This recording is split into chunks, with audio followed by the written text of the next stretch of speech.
सुबह के 5:30 बज रहे हैं और हम बाबा त्र्यंबकेश्वर के रुद्र अभिषेक के लिए निकल रहे हैं यहाँ से। वैसे हमें जल्दी पहुँच जाना था लेकिन हम लेट हैं।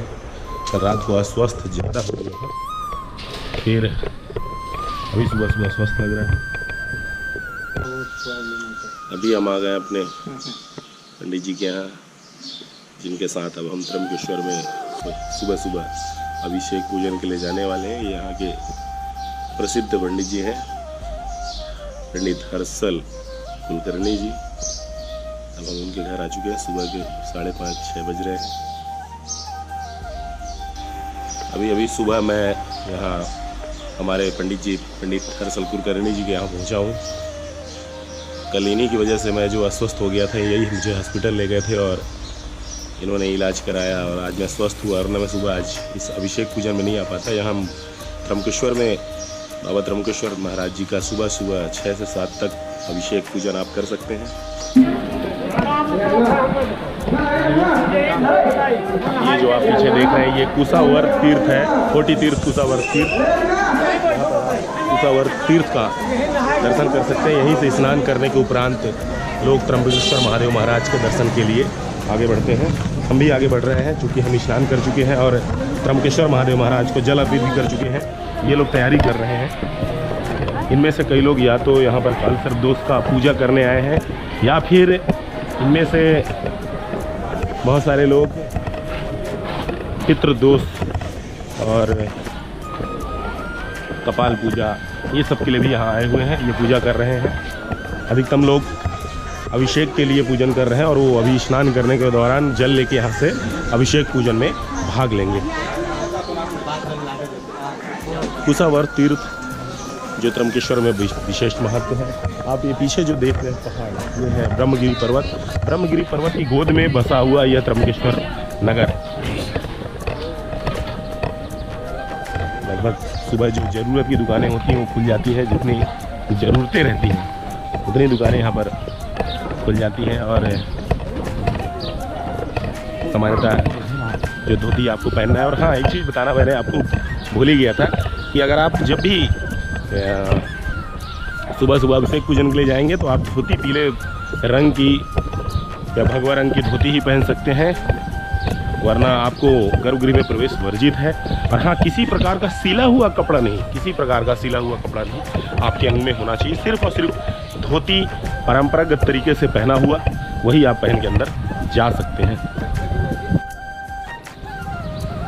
ये है बाबा त्र्यंबकेश्वर महादेव महाराज के प्रवेश का मुख्य द्वार। और अभी हम पहुंच चुके हैं बाबा त्र्यंबकेश्वर महादेव महाराज के मुख्य प्रवेश द्वार में। अब हम अंदर प्रवेश करेंगे। अगर कैमरे ले जाने की अनुमति दी जाएगी तो हम अंदर का भी दृश्य आपको अवश्य दिखाएंगे। त्र्यंबकेश्वर जी महाराज की मैं अभी मंदिर परिसर के अंदर बैठा हुआ हूँ और मेरे पीछे आप जो देख रहे हैं ये त्र्यंबकेश्वर महादेव महाराज जी का मंदिर है। और बहुत ही अच्छा अनुभव, बहुत ही अच्छे वातावरण की अनुभूति यहाँ होती है। आप सुबह सुबह जब भी त्र्यंबकेश्वर का कार्यक्रम बनाएं तो एक बार सुबह सुबह अभिषेक कार्यक्रम का जरूर अपना समय आरक्षित रख लें, क्योंकि सुबह सुबह जिस प्रकार का पूजन एवं अभिषेक की व्यवस्था रहती है वो निश्चित ही आपके इस पूरे यात्रा को बहुत ही सुंदर एवं सुखमय तथा शांति प्रदान करने वाला बनाती है। आइए मैं पूरे परिसर को अभी आप दर्शन कराता हूँ और एक एक चीज़ों से आप सबको परिचित कराता हूँ। तो अभी ये कुछ दृश्य दिखाना चाहता हूँ कि जब आप मंदिर परिसर में घुसेंगे तो किस तरह का वातावरण रहेगा।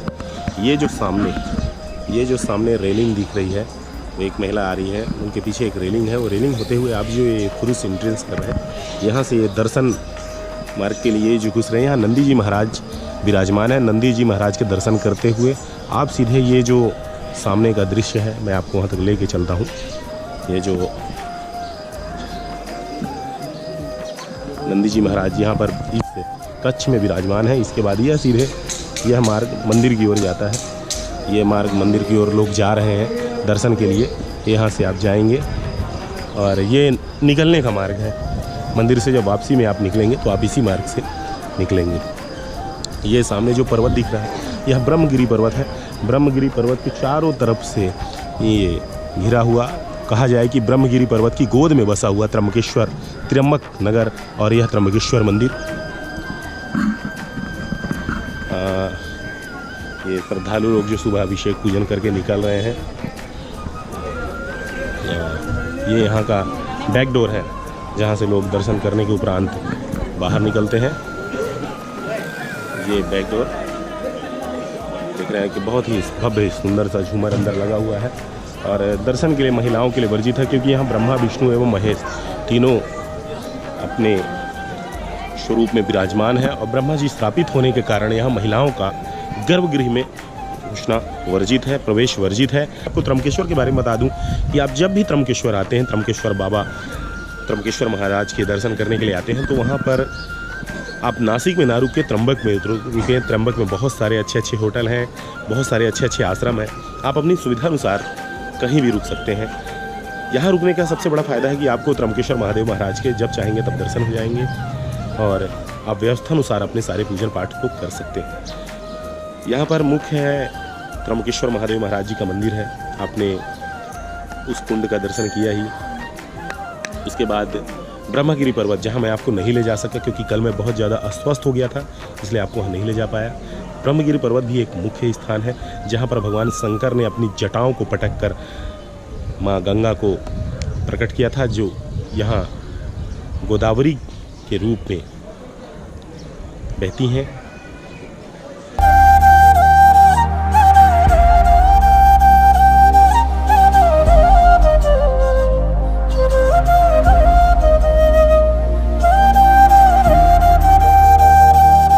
अभी हमने त्र्यंबकेश्वर महादेव महाराज का अभिषेक पूजन और जल अर्पण किया उनको। हमारे आदरणीय हलसर कुलकर्णी जी के कारण आज हमने वहाँ अभिषेक पूजन एवं जो समस्त पूजा प्रक्रिया थी वह पूर्ण की। बहुत बहुत धन्यवाद। और अब हम निकल रहे हैं यहाँ से घर के लिए, अपने आश्रम के लिए। और आप कभी भी अगर त्र्यंबकेश्वर आते हैं तो पंडित हर्षल कुलकर्णी जी से आप मिल सकते हैं। मैं डिस्क्रिप्शन बॉक्स में उनका संपर्क नंबर ज़रूर डाल दूंगा। अब यहाँ से हम धीरे धीरे आगे की ओर बढ़ेंगे। गुरुजी प्रणाम। दोस्तों, आप जब भी अगर त्र्यंबकेश्वर आते हैं तो सुबह 6 बजे से 7 बजे तक अभिषेक पूजन की एक प्रक्रिया है। वो अभिषेक पूजन आप ज्योतिर्लिंग में सुबह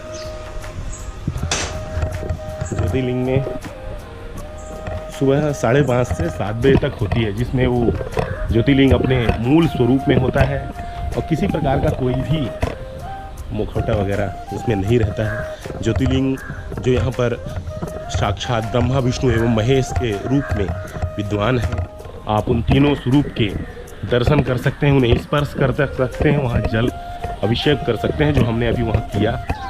भगवान त्र्यंबकेश्वर के दर्शन करने के उपरांत अब हम अपने आश्रम की ओर जा रहे हैं। महाराज गगनगिरी महाराज जी का आश्रम, जो मात्र मंदिर से 100 से 150 मीटर की दूरी, 100 मीटर की मात्र दूरी पे, 150 मीटर भी नहीं कहेंगे। ये हमारा देखिए वॉकिंग स्टैंड। मैं चलते चलते आ गया और ये बैक में आप जो देख रहे हैं बिल्डिंग, यही हमारा आश्रम है गगनगिरी महाराज जी का।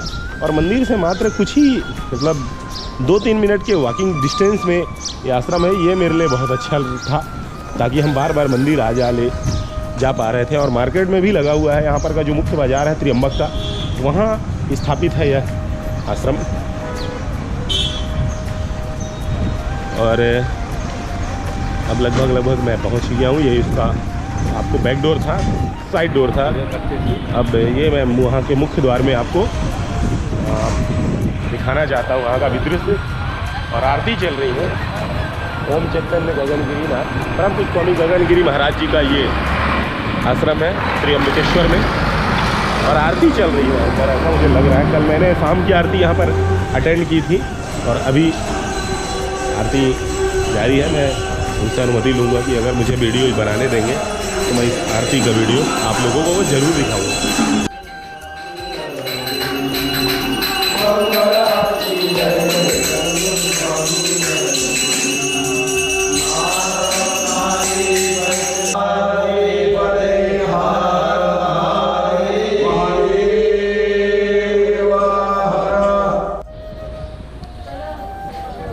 अब हम त्र्यंबकेश्वर से वापसी